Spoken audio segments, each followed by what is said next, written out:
Merlin here again. Okay, splitting this hull is a fail. You can see it is sealed together. All it was doing was actually splitting the fiberglass right there. So that's not going to work. We're not going to try to split this hull. If you look up inside the hull there, you can see things are a lot different than, well, my flashlight would work. Figures a flashlight would quit. Anyway, you can see up in there, or would have been able to see, the let me use the bore camera here.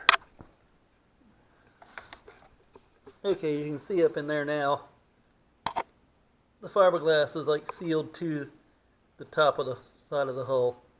It's not like the old Hoverstar.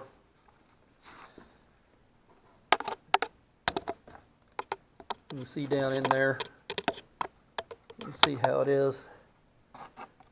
So yeah, this one's definitely molded different than the other one. So trying to take this apart would be a major pain. There is what it looks like inside the front of the hull. You can see there's a lot of foam in there. There's wiring and stuff. Been trying to remove the wiring and it's not coming out good either. So anyway,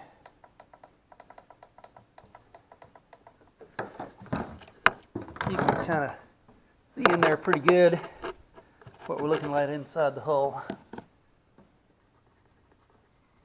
But now that said,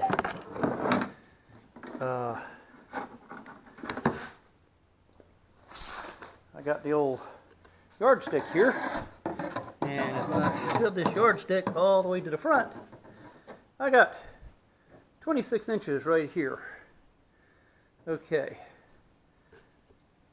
to do a lift engine, I need 24 inches for the lift duct. I believe if I come down here, that's going to give me about 30 inches or so to where the seam is.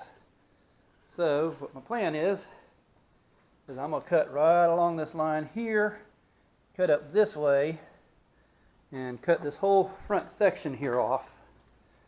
And take this whole hood piece off so I can then put a lift engine in. And then we'll just reattach the hood piece to be able to partially cover over the lift engine. So that's going to be our plan. We're going to try to fit this thing with the lift engine. And I've got it engineered in my head what I need to do. Now it's just a matter of cutting the front off and making it happen. So it's going to get interesting. Stay tuned. Thanks for watching.